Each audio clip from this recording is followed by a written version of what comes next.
That was good, just like this week's comic. So, hey everyone, welcome back to the Bucket Think Tank for the round of Comic Corner.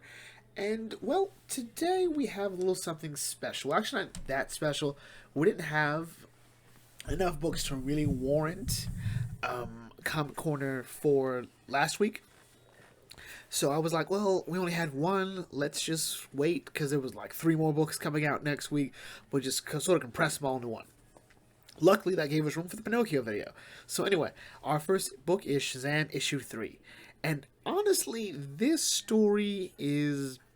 It shows one thing. Mary is not a good detective. Or at the very least, this was not a subtle scene. You guys remember Legend of Korra, Season 2, and Korra's uncle Unalaq showed up and everyone knew he was the bad guy.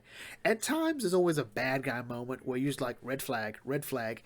This happens here, and Mary doesn't see it. And I think there's a reason for that. But let's dive into it. So, recently, last issue, we saw Mary, before she was jumped by the paparazzi, had acquired this sort of blob thing that she wanted to study from the last three guys she fought, along with that flying gator dragon, dragon gator, or just dragon, whatever. So anyway, she's trying to figure it out. She's not quite getting it. Hey, look, it's Big Belly Burger. It's like this one rotating franchise in the DC universe. So she's thinking about it, like, goes to sleep, and she's woken up by Darla. Darla's like, so, don't be mad, don't be sad, and don't read the comment section. And I felt like this almost feels like some commentary, but probably not. So anyway, Mary's like, okay, what? So it turns out everyone knows, or at least when she met the paparazzi, it exploded into its own thing. Everyone's talking about the new quote-unquote Shazam, or whatever. And it's pretty much what one would expect, or very much, it reads like as if it's a comment section, or at least how people perceive a comment section when a quote-unquote new change has happened. Mary is the new Shazam. For the most part, the Shazam family isn't a thing as much. It's just Billy. So this new Shazam's a girl. They don't like it that she's a girl and whatnot. It all feels kind of stupid and shallow. And so the question is, how does the family feel? Well, Freddy still feels a bit down. All right, Freddy was someone who really almost derived his worth in being special from being a superhero. So he's still a bit jealous that this is going on. He probably is enjoying it a bit more than he wants to admit, but probably not. Donald's like, okay, so whatever. This just means I can help you now, all right? You can do your superhero thing, and I can do some other thing, and we can help you. And this is why it's like illegal to hate Darla, because she's adorably annoying. But it's like, oh, you can't hate that face, you can't hate that enthusiasm. She wants to help find the missing persons because it turns out a bunch of people have gone missing and no one knows. But there's no reports of them or anything. So, and honestly, most people in your standard detective story, whether it be Batman, Hawkgirl, Hawkman, Superman, Green Arrow when he wants to be a detective, the Question, they've all figured out who these missing people are. But whatever. So they go through. Mary's trying to study this cube. I thought it was a blob. No, it's this crystal, and she finds what looks to be some skin on it. And underneath that skin, it appears to be a SIM card. But before she can even go further with that, her college professor, Dr. G, I believe, is like, hey, what you doing? Huh? How you doing, buddy? And she wants her to be her new teacher's assistant because she saw that, hey, you have a very great resume. You're clearly someone who had a lot of potential, and she figured out what happened. Dr. G revealed that she had the same thing, too. She went to Harvard. She had a lot of programs going, but something happened, and now she's had to come down to here. Come down to here. I don't even remember what it's called. She had to go to community college. And that sucks. She lost a bunch of grants and everything because of that. And then she says, I want you to help because in reality, some people are just better than others, a bit more worthy than others. And I want to help you become better. And that's like a villain line, isn't it? It's sort of, and even the scene here, it's like, if you don't know I'm the villain yet, you haven't been paying attention. This would be a great red herring, though. Turns she's just a snob. But yeah, Mary doesn't put two and two together, but she does sort of realize while talking to Eugene, like, hey, these missing people, they've been at the train station. So she go there, and it turns out the train station is a place for the homeless. And this is these are all the other people who've gone missing, because during the winter and whatnot, the homeless gather down at the train station, and hopefully no one reports on them. But the thing is, with the homeless people, no one cares if they go missing. It's always been like this sort of sad reality that when the people that society has sort of thrown out or don't care about go missing, no one cares. These aren't kids, and even then, homeless kids rarely get the amount of attention or love they need, or even let alone care. And this many, oh no, it's not doing anything about it. And this is all interrupted by the arrival of a dude named Babel, who's apparently been the one behind these sort of kidnappings. As Mary investigates one of the disappearing homeless person's stuff, she sees the same card from the college. It turns out a lot of the homeless people do help out at the college where they can, whether it be groundskeeping work or helping out with studies, whatever. But anyway, this dude Babel comes in, and what is Babel's power? Getting inside your head. And because Mary's been going through a lot, he doesn't even have to dig that hard. What a piece of utter trash is usually used to describe certain comics. But this time, it's like the loudest negative thought in Mary's mind, which is how the media and, pretty much the rest of the community has perceived her as the new champion of magic. And my question is, why does Mary care? Like, I get it, but this story has never been set up that Mary wants to do this. Mary feels she needs to do this. Mary's doing it because Billy pretty much made her do it, and then she needs to find her parents. Why would she care? It doesn't quite work. This is actually where the story, I think, has a miss. It goes further. And maybe this is all the other problems going on here, but, it doesn't make sense. She's like, why is Philly stuck with that? I hate her. She's doing it for attention. I'm so sick of girls in the spotlight. They're treating it like it is a superhero in a movie. In other words, this female superhero is now taking the spotlight. No one really complains about this in real life. In other words, if there's a female superhero, no one goes like, oh, it's another female stopping train. Like, no one says that. This is sort of where it falls apart, especially in direction to Mary's character, but then it sort of hits even harder. Why don't you just go kill yourself? I'm like, all right, she read all those comments? Why did Mary read all those comments? She has better things. Mary's never come off as someone to me, and I'm a huge Mary scholar, all right? She's never come off to me as someone who cares about the opinion of a bunch of voiceless, nameless people, all right? People she doesn't know?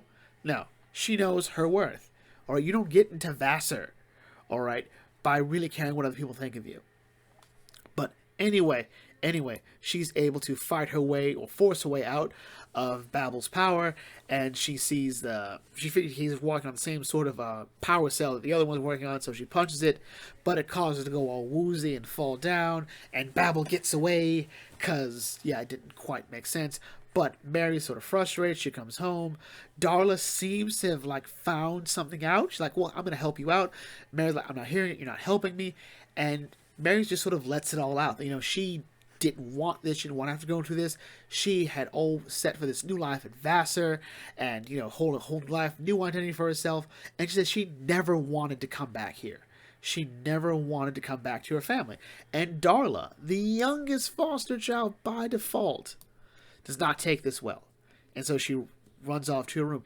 And it's very sad, I think, for both. I think Mary's always wanted to sort of define herself as something else, but she's never really she's never really wanted to say it out loud that she just wants to break away from the family to some extent.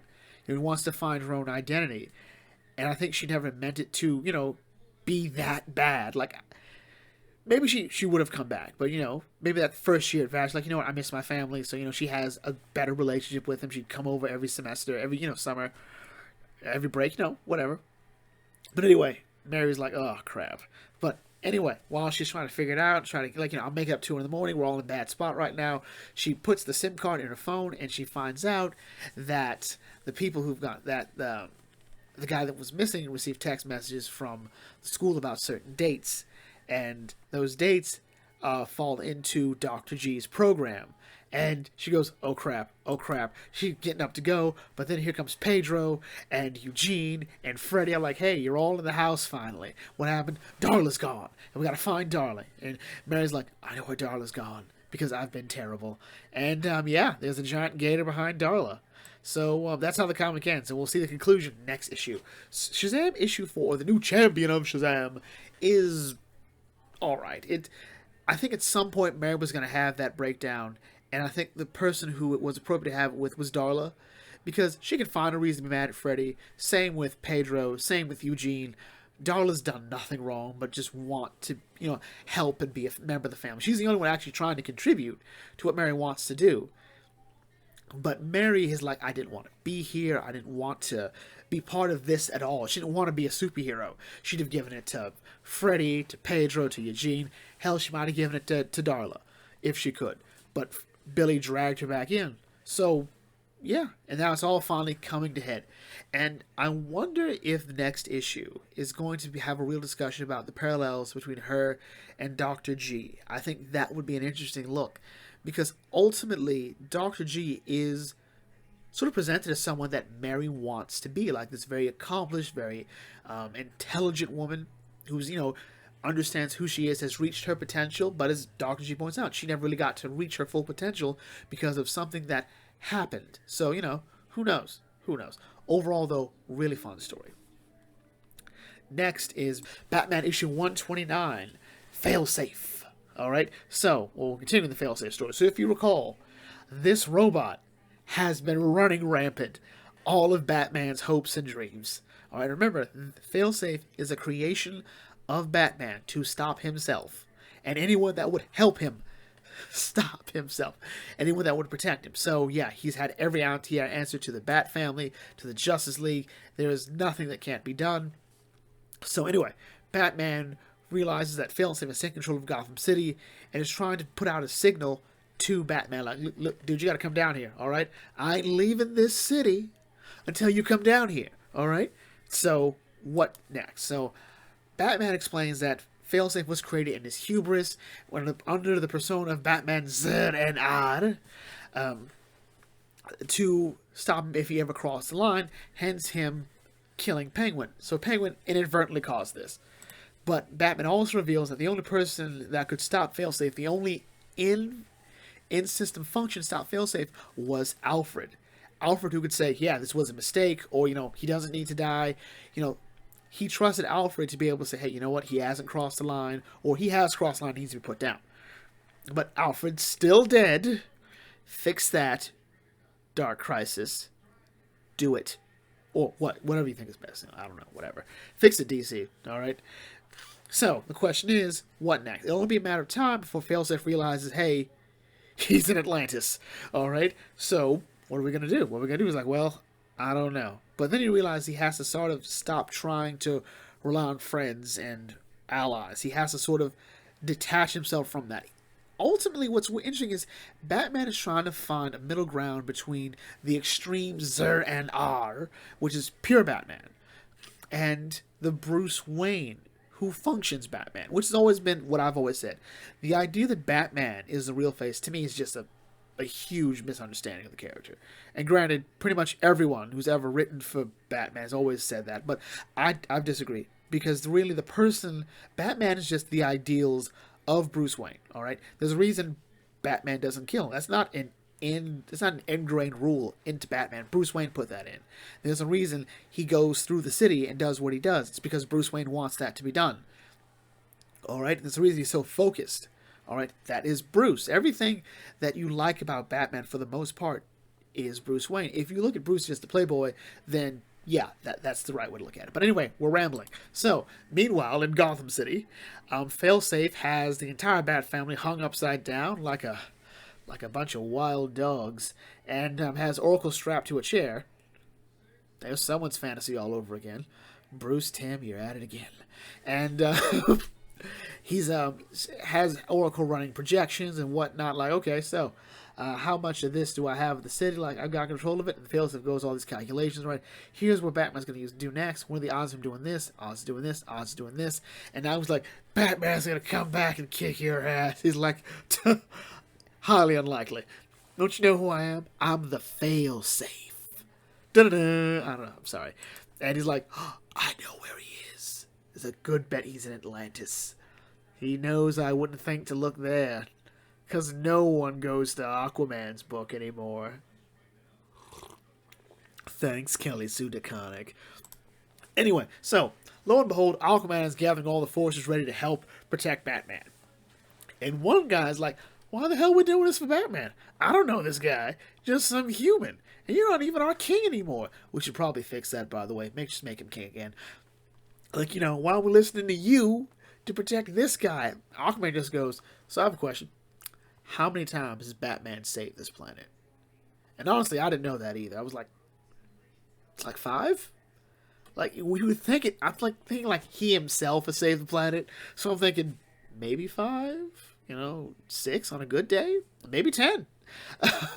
But Aquaman's like, look, you don't know. And, we don't have time for him to count. I'm like, okay, I get it. He's earned some privileges. And, he's also like, is he Arthur's friend? I guess he is. It's like one of those weird things when you ask, like, which of these people are actually friends in the Justice League? I don't know. But anyway, Failsafe comes down to Atlantis, runs the fade with Aquaman, throws spears in his chest like, yep, there we go. It's almost like I was planned to take out the Justice League. Luckily, Arthur's not dead. Failsafe has killed no one. But this was also part of Batman's plan to sort of remove the sense of logic. Like, you know what? He's not going to kill Arthur, so I don't really need to protect Arthur. I just have to use the time that Arthur will buy me to get out of here to the Justice League headquarters in space on the moon. I love that it's there. I do love that there's the headquarters on the moon. And Batman's like, okay, so he's going to come here and he's going to do there. Like, he's really trying to outplay the master control settings of himself. And it kind of works. Like, he gets the timing down pat. He's got the new Genesis tech. He's trying to damage and expose him as best he can to get some hits in where he can, create distance, and create these really big distractions, opening doors to space, electrocuting the entire room. And for the most part, it kind of works. I don't quite get why putting him out into space works, because I don't think Failsafe needs to breathe, but I'm guessing he's hoping the pressure will deal with him. Bruce is like, okay, so I've got this mask so I can breathe and getting oxygen, but I kind of do need to get a jet or a javelin. And like, any javelins out there? Aren't crap. I am floating alone in space. That's how the comic ends. So ultimately, this part of Failsafe I felt was pretty fun. It wasn't heavy on dialogue, and I felt Zdarsky was pretty heavy on dialogue in the past 2 issues. Actually, past couple of issues since it started, has been very much setting up exactly, where Bruce's head is at the moment, where he is in relation to his family, how he feels about the extended Bat family, how he feels about himself, the difference between him and the Batman Zod and Odd. So it was nice to see this sort of take on him here too. Trying to be very methodical, very almost robotic as he tries to out-robot a robot. And I think this could have been better had it just been Checkmate. Like, or Brother Eye. I think, a remnant of Brother Eye had come back. But, we already did that with Tinian in his Detective Comics run. And I think Zdarsky really wanted to create something entirely his own. And I think Failsafe is a good view, sort of built, as Batman says, from his own hubris and his own arrogance. So, yeah, the only thing that can stop me is the creation of my own design. And so far, he seems to be right. And like I said, when Batman's wrong, people die. When Batman's right, people just get hurt. So, kind of works. Next is Dark Knights of Steel. And, Tom Taylor is on issue 8 of his 12-issue run. And I think one thing we have to admit that Tom Taylor is failing at is really the sort of nuance of this story. But anyway, let's get into it. So, the Green Man, who was supposed to be this antagonist, who was Lex Luthor, but looks like the Joker with a Green Lantern ring powered by kryptonite. When you say it out loud, it makes more sense and less sense all at once, and I will give Tom points for that. He's like, and now the plan begins. I'm like, okay, what is this plan? Sow dissent? All right, you're doing a good job at that, but how exactly are you sowing dissent? Anyway, the Amazons meet the Kingdom of Storms. They're like, we're ready to mess some people up. Like, let's go mess some people up. And they go down.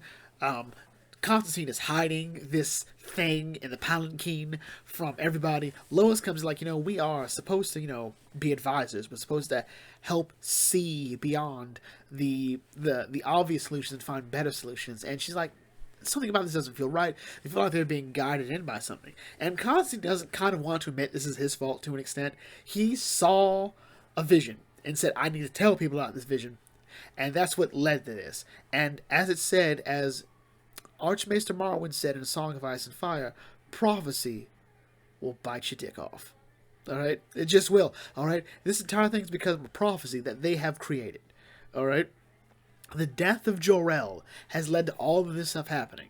So killing Jor-El was supposed to prevent a war. This is the most Otto Hightower stuff we've ever gotten. That's right. I've been watching House of the Dragon. Alright, but anyway. Meanwhile, underneath in the dungeons of Castle, I forget what they call their castle. Bruce's secret prison for metahumans and, he calls them, magic folk.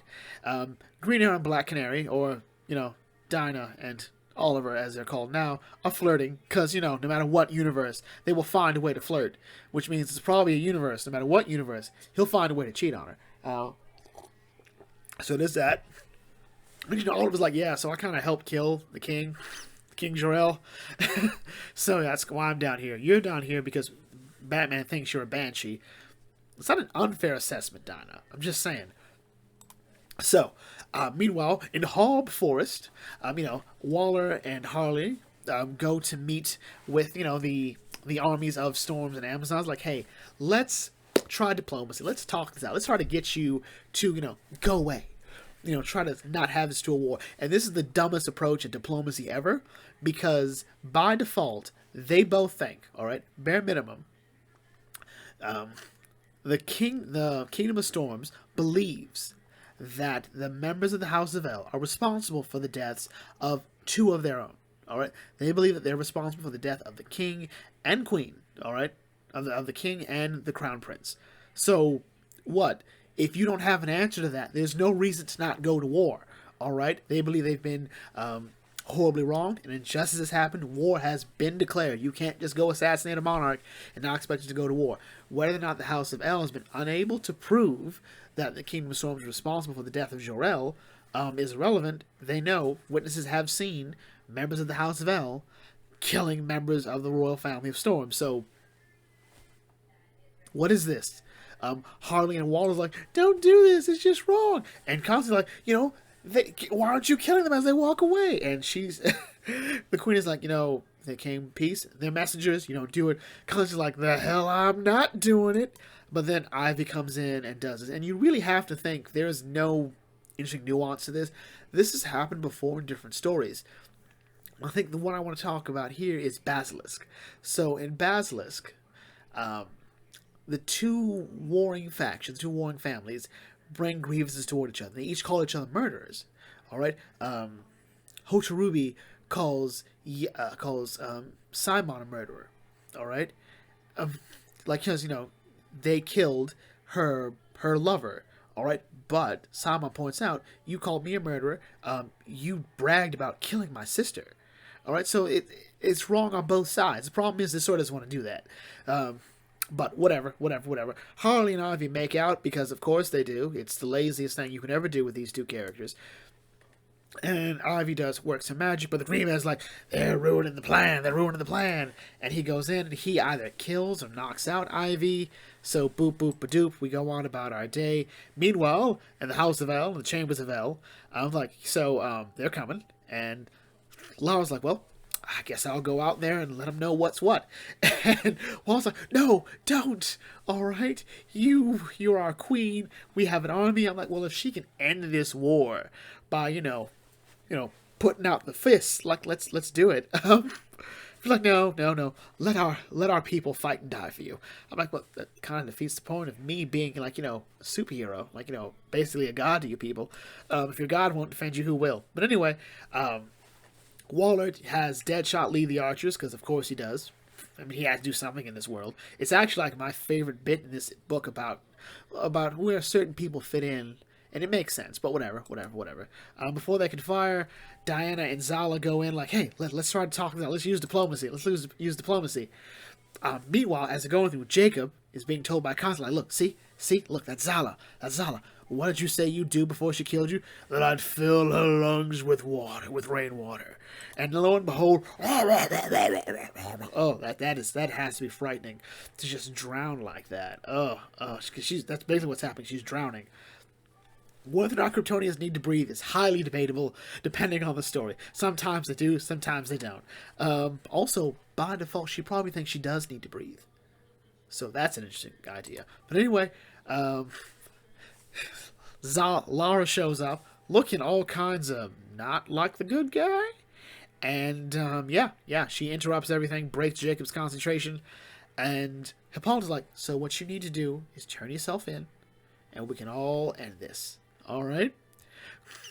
And Lara's like, so no one has to get hurt? And she's like, yeah, no one has to get hurt if you turn yourself in. And Lara's like, where's the fun in that?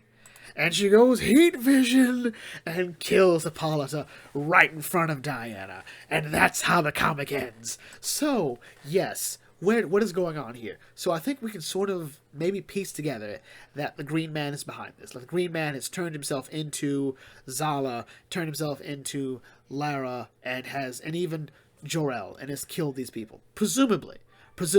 Now, if Tom Taylor wants to throw us all for the loop, that won't be what's happening. It'll be something else entirely. Maybe it's a Mazo. Oh, maybe the Green Man made a Mazo, and that's what this is. I don't know. Maybe. Where the story is going, it's hard to say. This, I think, is the first issue without Batman. And as someone who loves Batman, but is kind of tired of him being everywhere, it's a good feeling. One thing I will praise Tom Taylor for in DC's was killing off Batman in, like, the first issue. I'm like, you know what? Bold! And I love it. But anyway, overall, it was nice to be back in this world. I felt like we've been gone too long. There was like a mini, like 3 stories that should have just been an annual, or maybe save for the end of the story. Like, hey, bonus issue 13. Hey, this is the story of these people before. Overall, it was all right. I need to see where the next issue goes, because there's always been this mystery as to whether or not we can trust the L's. I don't know.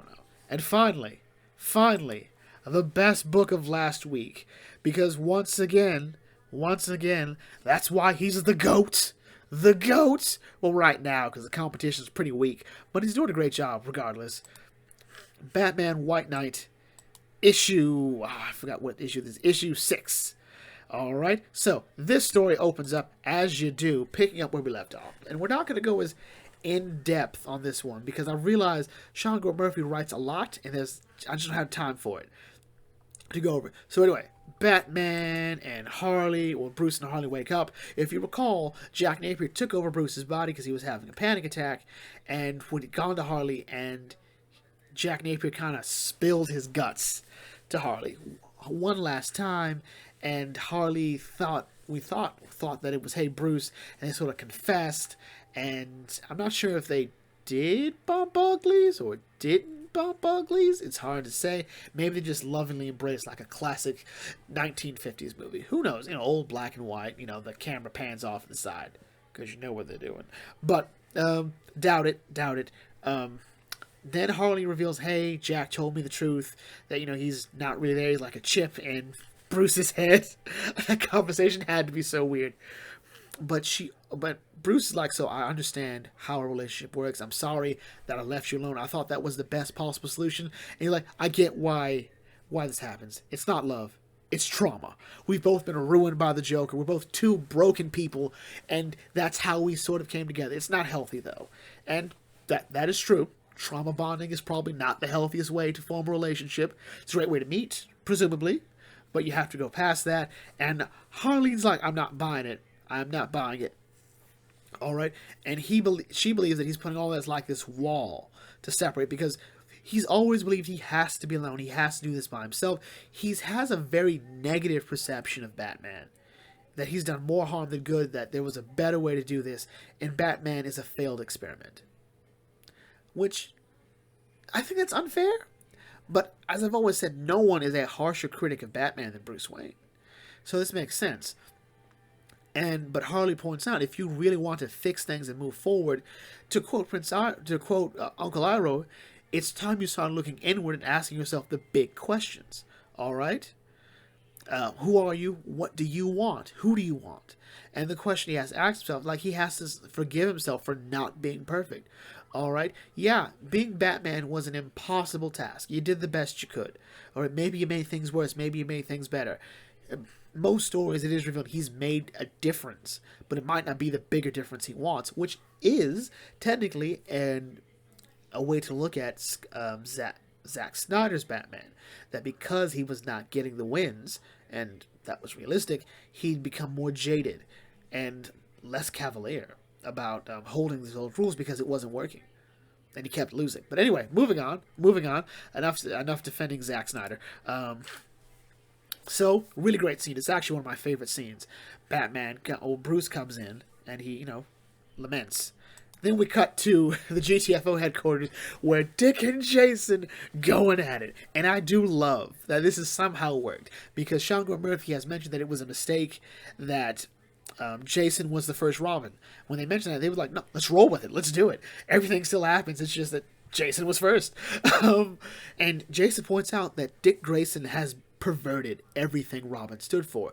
You were supposed to help fight the good fight, help bring peace. What did you do? You sold out, became a fascist thug.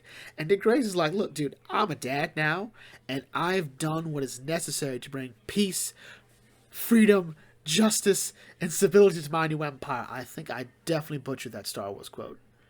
But statement still stands, and Dick and Jason duke it out, and Commissioner Gordon comes in. So yeah, remember, they have a kid together. So like, hey, let's stop. Let's all be adults. And I'll take these chuckleheads and you go off and do what you need to do. I felt that was kind of all right. Bruce and Jack have it out. The question is exactly what's going on. Bruce wants to know, how do I get rid of you? Because you're becoming a bigger burden, all right? Because of what you did. You can't really trust someone who's going to hack your body anytime, even if they say they're doing it for the right reasons. Jack gives us very vague, like, it'll stop when you no longer need me in your head. I'm like, what does that mean? So you're also his therapist? And then Harley comes in like, so, yeah, you're talking to him again, aren't you? And she's like, look, I'm just here to help. Like, you need to get your head on straight, figure out what's going on.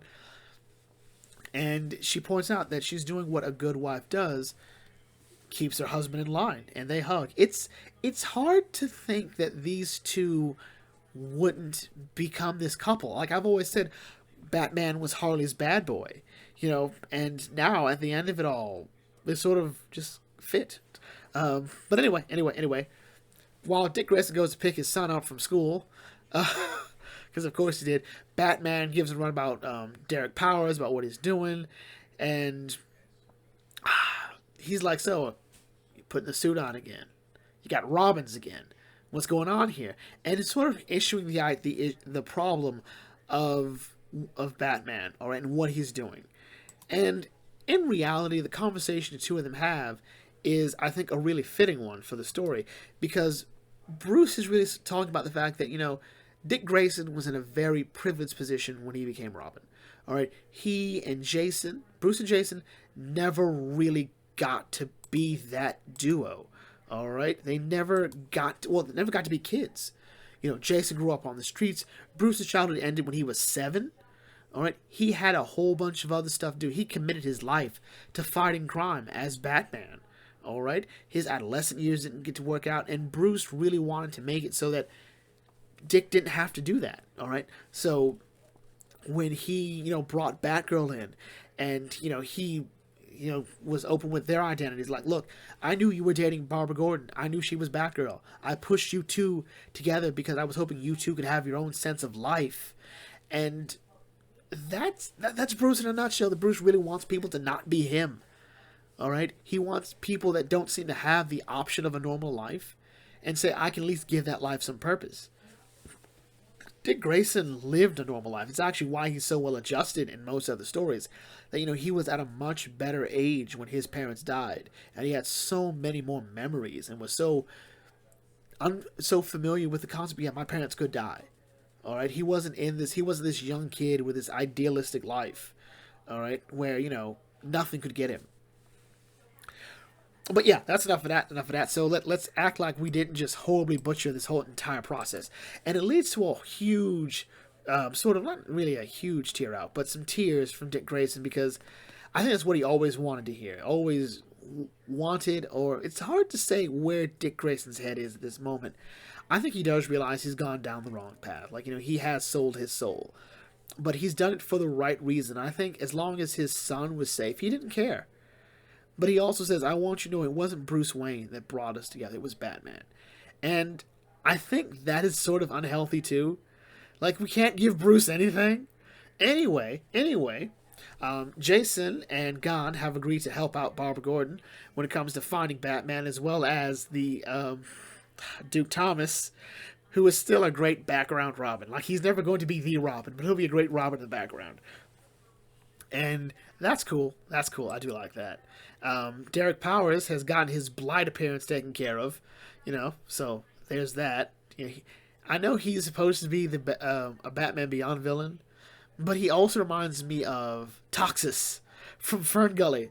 Like, he's waiting for Tim Curry to go, slam beneath me, ooh, smug up above. I'm going to stop. You don't need to hear me butcher a Tim Curry song. So anyway. So, Bryce has been taken by the GTFO task force, and she points out, yeah, Derek Powers has lied. All right, Derek Powers has lied, manipulated, cheated, he's scum of the earth, and he's radioactive, She points out Uncle Bruce told the truth, and it's nice to know that. It's a really cool thing. And then Dick Grayson is like, so Derek, by the power of the GTFO, I'm going to have to arrest you because I've gotten information from her and Batman that you're a dick. And I'm Richard in this case. And they're like, Derek Powers goes, guess what? You've been relieved of duty. Coup has happened. That guy there is the new head of the GTFO. And Dick Grayson's like, you'd think that's how this works, don't you? You think that's how this works? Jumping out the window! And Batman throws him a grappling hook. And I love it. Look at the background. It's the Dark Knight Returns pose. Oh, love it. Is that how that looks? Okay, whatever. And then Blight shows up, and Blight shoots Dick Grayson, and we're like, no! And you now get that Dick Grayson's son is going to be Batman. Or Robin, who knows? And that's how the comic ends. So ultimately, Batman Beyond the White Knight once again proves to be a really great story by Sean Gordon Murphy. He really knows how to juggle the characters around. I think the kids get the shaft. Like, when was the last time we saw Jace, the son? We've seen Bryce, but we haven't seen anyone else. We haven't seen her brother, so it's kind of weird. Bruce's mental state and how he's feeling, I think, is always interesting. Seeing Jason and Dick sort of go at it, and sort of a reversal of the idea that, Jason became a perversion of Batman with his whole, we gotta kill. And in Battle for the Cowl, Dick Grayson had to put a stop to it. Now, we see the reverse. Jason Todd has become the perversion of Batman. Dick Grayson has become the perversion of Batman. And Jason has to remind him, actually, he's become a perversion of Robin. Because he's still reporting to somebody else. Batman doesn't report to anybody. Batman agrees to work with Commissioner Gordon. Batman agrees to work with so-and-so. But by default, he doesn't play second fiddle. No, he may share the spotlight, but he's not taking back seat. No, it's still top billing. It's still Batman and Robin. It's still Batman and GCPD. It's still Batman and Superman. Most stories. It's still BVS. It's still, everything else. It's still Batman Beyond the White Knight. Which, has still been fun. So I'm trying to figure out where this is going to end. Will this end with Bruce's death? Will this end with him taking the sort of role he took in Batman Beyond, where he'll be in the background, like helping navigate this young superhero in terms of Terry McGinnis? Or will he it's hard to say. Like, I don't think Dick Grayson's son is going to be a superhero. And also, we don't know if Dick Grayson's dead, so, who knows? He might go the hell you are. But overall, that was it. These were really great issues. The weakest one here, definitely for me, is Dark Knights of Steel. I think it's just... The stories... I'm waiting for the punch. All I keep seeing is people dying. And we know someone's manipulating. We don't quite know the extent. We're at issue 8 of that, so there's still 4 more issues for Tom Taylor to pull this one out. Batman, Failsafe is a great story. The question is, what is Bruce going to do to escape Failsafe, let alone, but first he got to get out of space. Shazam issue 3, it's hard to not like Mary Marvel. It's hard to not like Mary. That's just sort of it. And I'm hoping, and I know it only has one issue left, so to see exactly how Mary will turn this around, how Mary will fix the bridge of, her parents. Will she go to Vassar after this is all over? Or will she make a life for herself in Philly? Like, who knows? Will Billy return? He probably will return. But I think for now, she will just be the new Shazam. And she's going to work her way into her step siblings' good graces. Who knows? Foster siblings. Overall, though, that's enough rambling. So anyway, with that in mind, if you are new to the Bucket Think Tank, feel free to like, comment, share, subscribe, smash the thumbs up button. I will catch you all later. This is Bucket Think Tank signing off. Thanks for watching. As always, may your fandom serve you well.